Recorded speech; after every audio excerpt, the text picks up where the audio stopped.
Hampir setiap hari, kita mendengar dan juga melihat hal-hal misterius di sekitar kita. Seperti contohnya penampakan-penampakan tak lazim yang menunjukkan sosok misterius atau bentukan-bentukan aneh di sekitar kita. Apalagi penampakan tersebut dilatar belakangi oleh peristiwa-peristiwa besar atau bencana. Pastilah berita munculnya penampakan tersebut menjadi gempar di seluruh penjuru tanah air.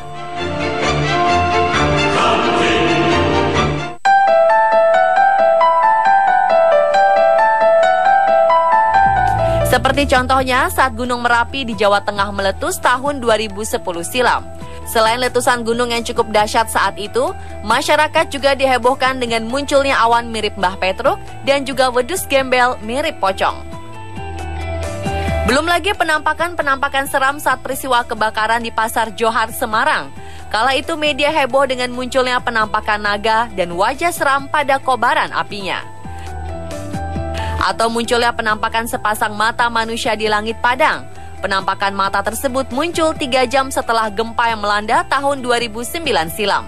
Publik pun heboh dengan peristiwa tersebut. Rangkaian penampakan-penampakan tersebut biasanya dikait-kaitkan dengan cerita mistis.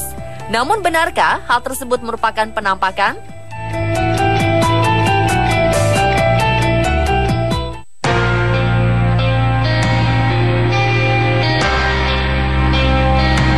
Dalam dunia sains, peristiwa munculnya penampakan-penampakan tersebut dinamakan pareidolia.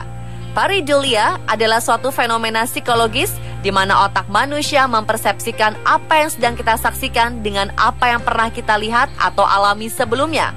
Pareidolia sering terjadi sehingga mengakibatkan timbulnya persepsi tentang kemunculan piring terbang, hantu, wajah, sosok misterius, simbol gaib, atau religius. Kata pareidolia berasal dari bahasa Yunani, yaitu para yang berarti sesuatu yang rusak atau salah, dan eidolon yang berarti benda, gambar, atau bentuk. Pareidolia bisa terjadi di awan yang membentuk benda atau sosok tertentu, gunung, bukit, api, asap, foto, atau benda-benda lainnya. Fenomena pareidolia yang cukup menghebohkan di dunia adalah adanya penampakan sosok alien mirip Bigfoot di Mars. Padahal sosok tersebut hanyalah sebuah batu kecil yang jaraknya hanya beberapa meter dari kamera wahana penjelajah. Objek tersebut memberikan persepsi makhluk hidup pada otak manusia karena bentuknya mirip dengan makhluk hidup yang kita kenal. Contoh lainnya adalah munculnya wajah seram saat rubuhnya Menara Kembar World Trade Center. Saat itu publik heboh dengan munculnya foto-foto yang menyebutkan bahwa ada sosok-sosok wajah menyeramkan muncul dalam kepulan asap. Banyak orang percaya bahwa sosok tersebut adalah Lucifer atau iblis. Padahal sosok tersebut muncul karena efek asap yang tebal dan membumbung tinggi. Ilmuwan mengatakan bahwa bentuk yang bisa terlihat seperti dua mata dan mulut akan merangsang otak yang berfungsi untuk mengenali wajah.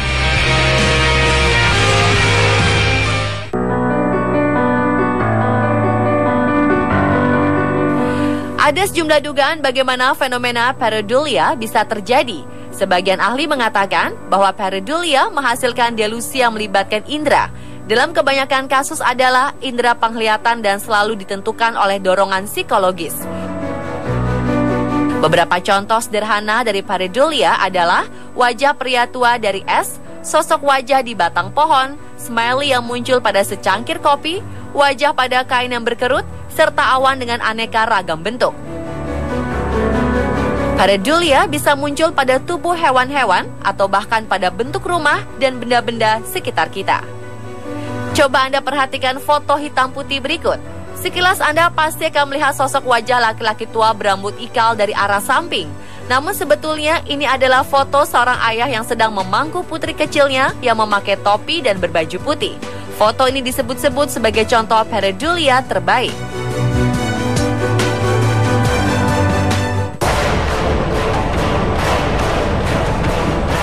Seringkali kita melihat banyak penampakan makhluk halus atau hantu yang tertangkap kamera foto atau video. Tentu saja hal ini membuat bulu kuduk merinding. Seperti pada kasus seorang wanita asal Cambria, Inggris yang menemukan wajah almarhum suaminya muncul di dinding tembok kamar mandi ini. Wanita bernama Andrea Samuels ini yakin bahwa noda yang muncul di dinding kamar mandi rumahnya adalah sosok hantu suaminya yang telah meninggal. Sementara itu, noda di atap rumahnya ia yakini sebagai sosok anjingnya yang juga telah mati. Namun bisa jadi yang dialami oleh Andrea merupakan efek pareidolia yang mempersepsikan noda tersebut sebagai sosok-sosok yang ia kenal atau ketahui sebelumnya. Contoh lain adalah pareidolia yang muncul dalam foto pernikahan berikut ini. Ketika diperbesar, maka akan muncul sosok mirip hantu pada sisi kiri sang wanita. Foto berikut ini juga konon merupakan penampakan makhluk jahat yang sedang mengintai dua bocah yang sedang asyik bermain di pinggir danau. Tapi kita tidak bisa mengacuhkan efek pareidolia. Air dan juga daun-daun kering ini pastinya membentuk wajah atas persepsi manusia. Foto hantu anak perempuan yang berada di tengah-tengah kebakaran yang terjadi pada tahun 1995 di Wempton Hall di Shropshire, Inggris ini adalah contoh berikutnya. Konon sosok tersebut merupakan hantu gadis berusia 14 tahun yang tewas dalam musibah kebakaran pada tahun 1677 silam. Namun ada yang meyakini bahwa sosok tersebut hanyalah efek pareidolia dari kumpulan benda, asap, dan juga api. Belakangan muncul dugaan bahwa foto tersebut hanyalah hoax. Foto gadis kecil tersebut diyakini berasal dari sebuah kartu pos yang dicetak pada tahun 1922. Apabila disandingkan, kedua bocah perempuan ini tampak identik. Lalu bagaimanakah dengan penampakan-penampakan wajah atau sosok misterius yang tertangkap oleh kamera ini? Bukan tidak mungkin, semua sosok ini muncul sebagai akibat dari efek pareidolia.